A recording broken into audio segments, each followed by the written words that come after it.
হঠাৎ করেই আওয়ামী লীগকে নিয়ে নতুন নাটকীয়তা, এবং এই ঘটনা প্রফেসর ইউনূস নিজে টের পেয়েছেন, যার ফলে তিনি জরুরি ভিত্তিতে নড়েচড়ে বসেছেন। দেশি বিদেশি বিশাল চক্র, প্রভাবশালী অনেক গোষ্ঠী এই নির্বাচনেই আওয়ামী লীগকে প্রাসঙ্গিক করার জন্য, সেটা জাতীয় পার্টির মাধ্যমে হোক আর আওয়ামী লীগের ভোট ব্যাংকের গুরুত্ব বিভিন্ন জরিপের মাধ্যমে সামনে এনে হোক, যেভাবেই হোক না কেন, আর বিভিন্ন লবিস্ট গ্রুপদের তৎপরতার মাধ্যমে কিছু বিদেশি শক্তির আওয়ামী লীগের পক্ষে ইনক্লুসিভ নির্বাচনের নামে বিবৃতির মাধ্যমে হোক, এই নির্বাচনেই আওয়ামী লীগকে প্রাসঙ্গিক করার জোরালো চেষ্টা চলছে।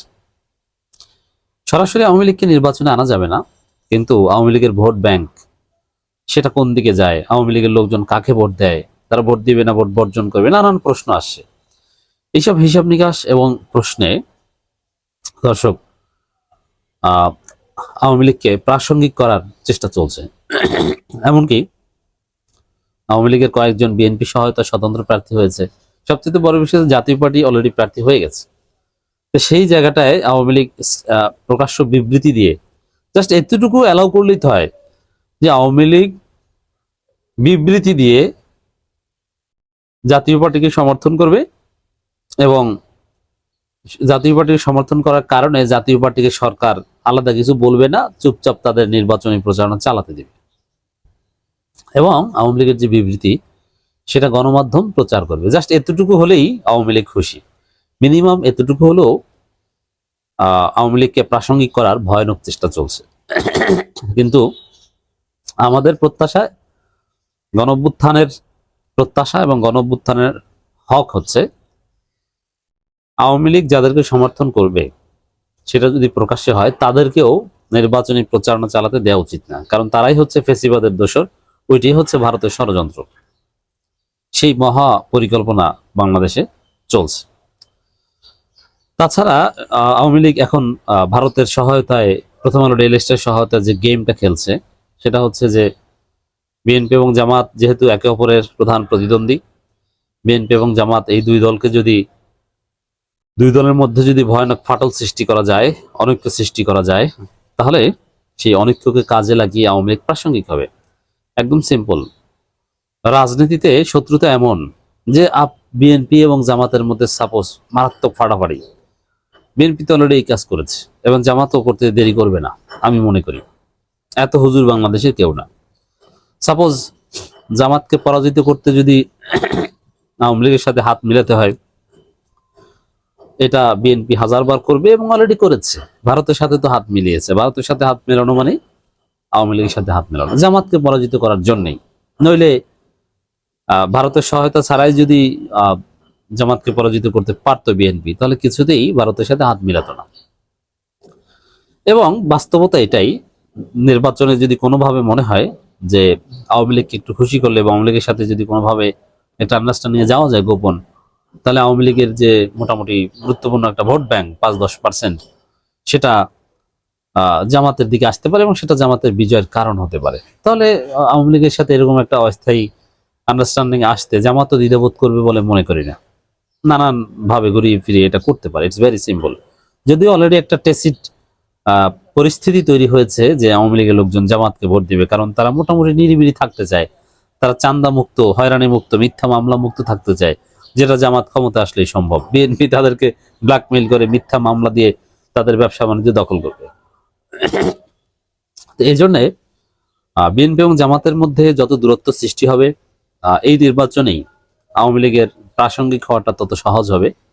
এই জন্য দেশি বিদেশি ষড়যন্ত্রকারী গোষ্ঠী তারা সেই চেষ্টা করে যাচ্ছে, এবং প্রথম আলো এবং ডেইলি স্টারের সাথে জড়িত। প্রথম আলো ডেইলি স্টারের ন্যারেটিভের দিকে যদি খেয়াল করেন, তারা বারবার বলার চেষ্টা করছে, বোঝানোর চেষ্টা করছে যে হাসিনা ফেসিস্ট, এটা তো তারা লেখেই না, আরো নানান ভাবে আওয়ামী লীগ একটা দল, জাস্ট এইভাবে একটা নর্মালাইজেশন প্রক্রিয়া চলছে, এবং ওত পেতে বসে আছে আওয়ামী লীগ ভারত। যে নির্বাচনের আগে তেমন প্রাসঙ্গিক করা না গেলেও, নির্বাচন হয়ে গেলে যেহেতু ফাটাফাটি বাজবে, পরাজিত শক্তিকে হামলা করতে চাইবে বিজয়ী শক্তি। যদিও জামাত বিজয়ী হলে এরকম কিছু ঘটবে না, সেখানে নির্বাচন হয়ে গেলে আওয়ামী লীগ সিরিয়াসলি রিলেভেন্ট হবে, এই ষড়যন্ত্র চলছে। এই ঘটনা ইউনূস টের পেয়েছে। টের পেয়ে ইউনূস কি করেছেন আমি আসছি সেদিকে। তার আগে আখতার হোসেন এনসিপির সদস্য সচিব, তার বক্তব্য, আইনের মারপ্যাচে আওয়ামী দোসরদের পুনর্বাসন করার চক্রান্ত চলছে। এখন তো আর সরাসরি আওয়ামী লীগকে পুনর্বাসন করা হবে না, আওয়ামী দোসর কারা? জাতীয় পার্টি। তো জাতীয় পার্টি নিষিদ্ধ নয়, তারা নির্বাচন করছে, এটি আওয়ামী লীগকে পুনর্বাসন করার একটা নাটক, এটা চলছে। জাতীয় পার্টির মাধ্যমে আওয়ামী লীগকে প্রাসঙ্গিক করা হচ্ছে, এটা আক্তার বলেছে, ইটস রাইট।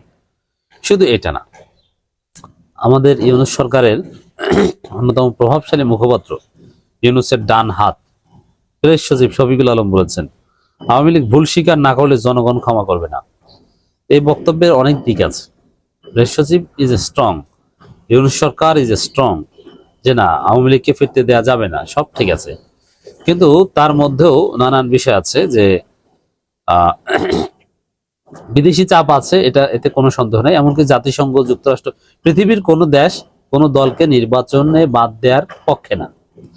আওয়ামী লীগ, আমরা জনগণের কথা হচ্ছে সারা পৃথিবী কি বলুক দেখার বিষয়টা, হাসিনা কি করেছে তার ভিকটিম আমরা, এদেশের জনগণ আমরা দেখেছি। অতএব আওয়ামী লীগের বিচার আমরা নিশ্চিত করব, আওয়ামী লীগকে রাজনীতি করতে দিব না, কোনো গণতন্ত্রের দোহাই দিয়ে এটা চলবে না। এটা হচ্ছে আমাদের জনগণের মত, বাংলাদেশের সিদ্ধান্ত। কিন্তু পৃথিবীর যে কোনো দেশ, পাকিস্তান বলেন, ভারত বলেন, চীন বলেন, যুক্তরাষ্ট্র বলেন, তাদের কথা হচ্ছে যে আওয়ামী লীগ গণহত্যা করেছে, অপরাধ করেছে, তাদের বিচার হবে। কিন্তু দল হিসেবে আওয়ামী লীগকে নিষিদ্ধ করা যাবে না, এবং তাদের সবাই কিছুতেই অপরাধী না, তাদের সমর্থক আছে, তাদের মত প্রকাশের অধিকার, তাদের রাজনীতির অধিকার, নির্বাচনের অধিকার, এটা দেওয়া উচিত। তো সেই জায়গায় চাপ আছে, এতে কোনো সন্দেহ নাই। আবার জাতীয় পার্টির মাধ্যমে তাদেরকে রিলেভেন্স করার একটা আয়োজন তো আপনারা দেখেছেন, এতক্ষণ বললাম। তো সেই জায়গায় প্রেস সচিব আবার ক্ষমা করার কথা বলেছেন, দিস ইজ ভেরি সিগনিফিকেন্ট। তো এটাও আওয়ামী লীগকে নিয়ে একটা ষড়যন্ত্র, বিদেশি চাপের ফলে। এখন যদি হয় এরকম যে আওয়ামী লীগ নির্বাচনের আগে ক্ষমা চাইলো, যে প্রিয় দেশবাসী, আমরা জুলাই আগস্টে বা অতীতে যত ভুল করেছি, বা আমাদের জন্মের পর থেকে আমিরে জামাতের মতো বললেন, শুধু জুলাই আগস্টে না, সে আওয়ামী লীগের জন্মের পর থেকে যত ভুল করেছি, সব ভুলের জন্য আমরা দেশবাসীর কাছে ক্ষমা চাই, আর জীবনে আমরা ভুল করবো না। হাসিনার ক্ষমা চাওয়ার এক্সাম্পল আছে, 1996 নির্বাচনের আগে ক্ষমা চেয়ে বলেছিল আর জীবনে ভুল করবো না, আর একটা বার সুযোগ দেন, অনেক ভুল করেছি, একটা বার সুযোগ, প্লিজ ক্ষমা করে দেন। এখন এবারও নির্বাচনের আগে যদি আওয়ামী লীগ এরকম আনুষ্ঠানিকভাবে পার্টি রেজলিউশন করে, বিবৃতি দেয় এবং প্রচার করে যে আমরা আমাদের ভুলের জন্য ক্ষমা চাই, আমাদের সমর্থিত প্রার্থীকে ভোট দেন, আমরা ভুল করেছি, ঠিক আছে, ওই ভুল করবে না, কিন্তু উন্নয়নে আমরা ফার্স্ট, মুক্তিযুদ্ধের নেতৃত্বে আমরা কিছু সত্য কথা বলে দিবে। আসলেই উন্নয়নে বিএনপির চাইতে আওয়ামী লীগ অনেক ভালো, দুর্নীতি বিএনপির চাইতে 1000 গুণ কম করেছে, চাঁদাবাজি বিএনপির চাইতে কম করেছে, এবং এদেশের স্বাধীনতা যুদ্ধ হয়েছে আওয়ামী লীগের নেতৃত্বে, শেখ মুজিবের নামে যুদ্ধ হয়েছে, এতে কোনো সন্দেহ নেই। প্রবাসী সরকার, মুক্তিযুদ্ধকালীন সরকার, ওটা আওয়ামী লীগ সরকার, সব ঠিক আছে। তো এভাবে ক্ষমা চাইলে তখন নর্মালাইজড হয়ে গেল। তো এই ধান্দা চলছে বিদেশি চাপে, আর এটা টের পেয়ে ইউনূস বিএনপি জামাতকে বলেছে, তোমরা দুই দল এক হও, কাদা সরাসরি ছাড়ো, তোমরা মিলে একটা জাতীয় সরকারের কথা বলো, যাতে আওয়ামী লীগ কোনো সুযোগ নিতে না পারে। তাহলে বিএনপি জামাতের মধ্যে যে সুসম্পর্ক, আমিরে জামাত জাতীয় সরকার প্রস্তাব দেয়, এটা মূলত আওয়ামী লীগ ঠেকানোর জন্য, এটা বুঝতে হবে।